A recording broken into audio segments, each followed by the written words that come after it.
Lorsqu'on parle de succès, la plupart des gens pensent que le succès se mesure uniquement par l'argent que vous gagnez. Eh bien, non, pas vraiment. Pour moi, une personne qui a réussi est une personne qui a une famille formidable, qui aime sa famille, qui aime ses enfants, et ses enfants l'aiment aussi en retour. Pour moi, ça c'est une personne qui a bien mieux réussi dans la vie que le gars qui a gagné 1 milliard de dollars ou même 10 milliards de dollars et qui se sent misérable, qui n'a pas de famille qui l'entoure et qui n'est aimé par personne. J'aimerais vous parler pendant quelques minutes de succès. Est-ce que vous voulez que j'en parle? Vous le voulez vraiment? Ou vous préférez que je vous parle de cette ennuyeuse politique? Ok, vous voulez que j'en parle un peu? J'ai gagné beaucoup d'argent pour avoir donné des conférences sur le succès que j'ai d'ailleurs donné à des œuvres de charité. J'adore parler de succès. Honnêtement, je préfère bien plus parler de succès que parler de politique. Mais il y a certaines choses quand il s'agit d'avoir du succès. Et je l'ai déjà dit et je le redirai car ça ne changera jamais. Vous devez aimer ce que vous faites. Vous êtes tous jeunes. L'idéal, c'est d'aimer quelque chose qui est un bon business. Soyons honnêtes, certains business sont de mauvais business. Je ne vais pas les nommer, mais ce sont des business difficiles.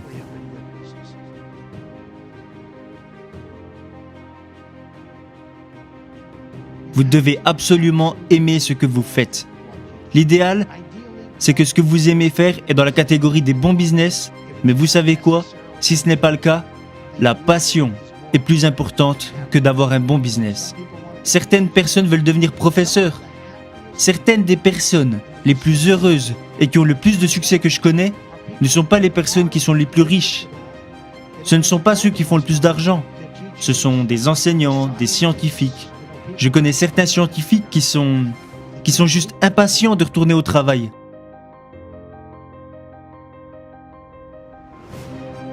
Les personnes les plus heureuses sont, premièrement, les personnes qui ont une famille, les personnes qui entretiennent de bonnes relations avec leur femme ou leur mari. Très très important pour avoir du succès. Parce que je ne pense pas que le succès se mesure uniquement par l'argent que vous gagnez. Parce que je connais certaines des personnes qui ont le plus de succès au monde, et beaucoup de ces personnes sont vraiment très misérables.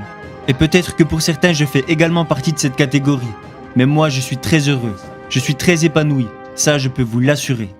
Mais certaines des personnes qui ont le plus de succès au monde, je connais la plupart d'entre elles. Je ne les connais pas tous, mais j'en ai rencontré pas mal. Beaucoup d'entre elles ont souvent croisé ma route. Et je peux vous dire que ce ne sont pas nécessairement des personnes très heureuses. Ce sont des personnes très riches, mais qui la plupart du temps sont très malheureuses. Alors attention, mon but n'est pas de vous dissuader de réussir. Lorsqu'on parle de succès, la plupart des gens pensent que le succès se mesure uniquement par l'argent que vous gagnez. Eh bien, non, pas vraiment. Pour moi, une personne qui a réussi est une personne qui a une famille formidable, qui aime sa famille, qui aime ses enfants, et ses enfants l'aiment aussi en retour. Pour moi, ça c'est une personne qui a bien mieux réussi dans la vie que le gars qui a gagné 1 milliard de dollars ou même 10 milliards de dollars, et qui se sent misérable, qui n'a pas de famille qui l'entoure et qui n'est aimé par personne.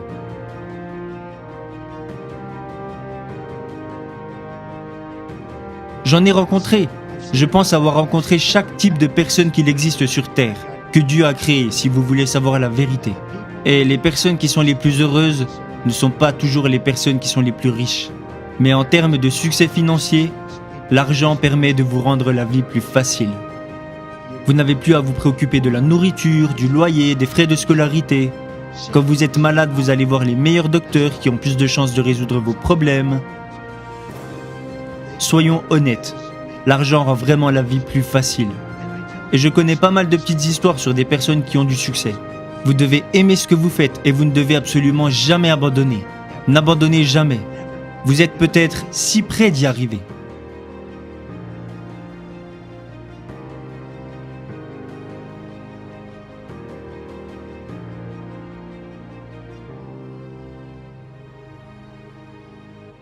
Mon père avait l'habitude de raconter une histoire. Lui, il trouvait qu'elle était marrante, mais moi, je la voyais plus comme une leçon. Mais lui, ça le faisait beaucoup rire. C'était à propos d'un homme qui aimait le business du cola. Il aimait, vous savez, les sodas. Il adorait ça.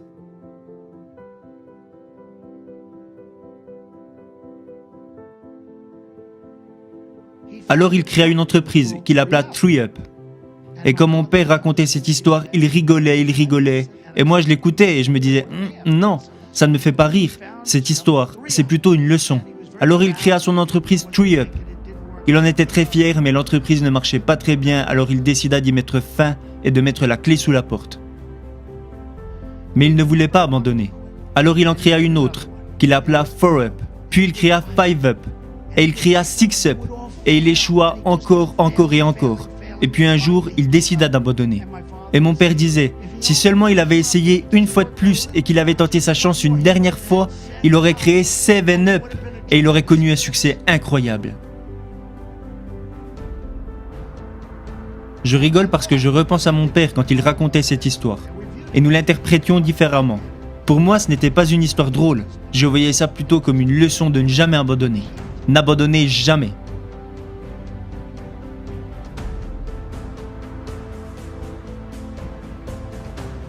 Il y a un autre mot que l'on entend trop peu lorsque les gens parlent de réussite, c'est le mot dynamique. Vous devez vous connaître et vous devez être conscient de votre dynamique. Certaines personnes ont connu une bonne dynamique. C'était mon cas lors de la campagne présidentielle. J'ai pris 3 à 4 jours de congé, ce qui est énorme, parce que ça faisait des mois que j'étais à 100% chaque jour. Les gens me disaient, on devrait te piquer pour prendre ton trop plein d'énergie. C'est la vérité. J'avais pris 3-4 jours de congé, et au bout du premier jour, je suis retourné travailler. Vous devez continuer, vous devez pousser au maximum.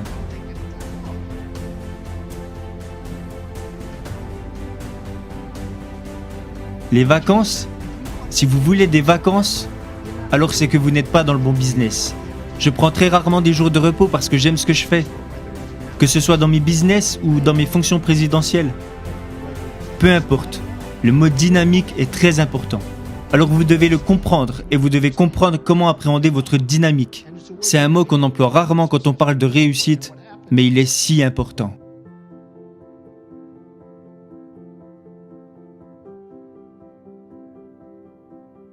Il y a autre chose dont j'aimerais vous parler.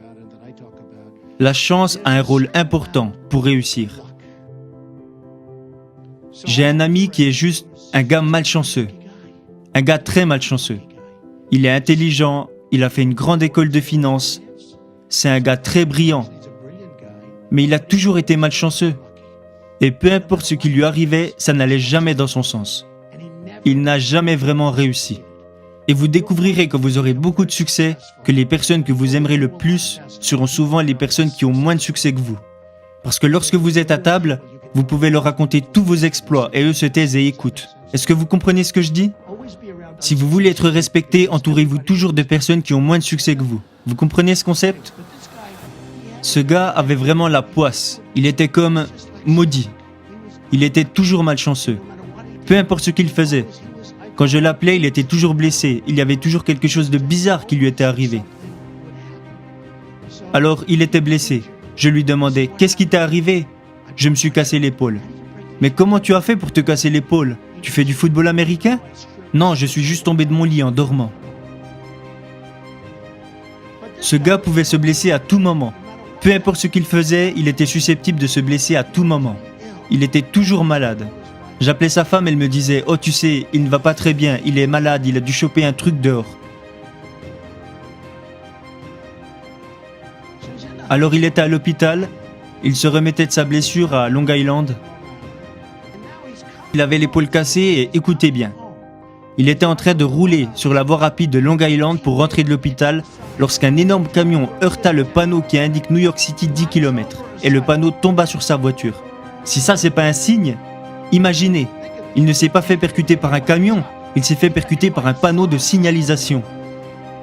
Alors je l'ai appelé pour savoir si son épaule allait mieux et sa femme a répondu en me disant « Non, pas vraiment, un camion est rentré dans un panneau de signalisation alors qu'il était en train de rentrer de l'hôpital. Et le panneau est tombé sur la voiture et il s'est de nouveau cassé quelque chose. Alors il est retourné à l'hôpital. » Vous voyez, avec des cas comme ça, on se dit que la chance a son importance.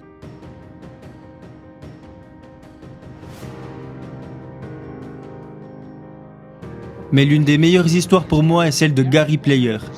Gary Player était un golfeur, un grand golfeur. Un des plus grands golfeurs de tous les temps. Et il avait un désavantage, il était très petit. Il travaillait plus dur que tout le monde, il travaillait bien plus dur que tous les autres golfeurs. Mais il était petit. Il avait un bon jeu, il frappait loin, c'était un très grand golfeur. Tout le monde a déjà entendu parler de Gary Player, c'est un Sud-Africain. C'est un gars génial, il est encore très en forme. Je l'ai revu l'autre jour, il a plus de 80 ans et il est encore phénoménal. Il joue encore comme il y a 20 ans.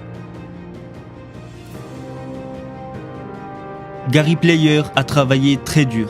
Et il a été le premier à dire, et je ne crois pas que je l'avais déjà entendu auparavant, il disait « Plus je travaille dur et plus je suis chanceux ». Ça, c'était Gary Player. Il travaillait si dur. Il venait de gagner l'US Open. Je lui ai demandé « Tu fais quoi ce soir ?» Il m'a répondu « Je vais m'entraîner ». « Mais tu viens de gagner le tournoi ?»« Oui, mais je dois encore m'entraîner. »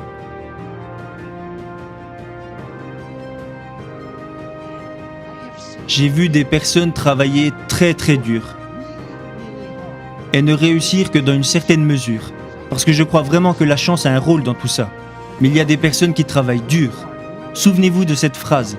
Plus je travaille dur et plus je suis chanceux. Plus il s'entraînait dur et plus il était capable de frapper la balle fort et loin. Il travaillait son jeu court, son jeu long. Ce gars était vraiment incroyable.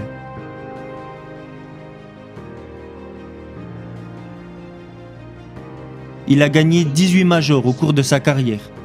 Il a gagné plus de 175 tournois à travers le monde. Il me semble d'ailleurs que c'est un record. C'était un travailleur acharné. Je lui demandais « Comment fais-tu cela ? Comment fais-tu pour tout réussir ?» Sa réponse était toujours « C'est simple, plus je travaille et plus je suis chanceux. » Et je pense que c'est une bonne réponse pour tous les jeunes, et même pour les plus vieux. Je travaille encore très dur. Je pense avoir travaillé plus dur ces 8 derniers mois que je ne l'ai fait au cours de toute ma vie. Croyez-moi, et je prends du plaisir. Vous devez travailler dur. Plus vous travaillez dur, souvenez-vous. Plus vous travaillez dur et plus vous deviendrez chanceux.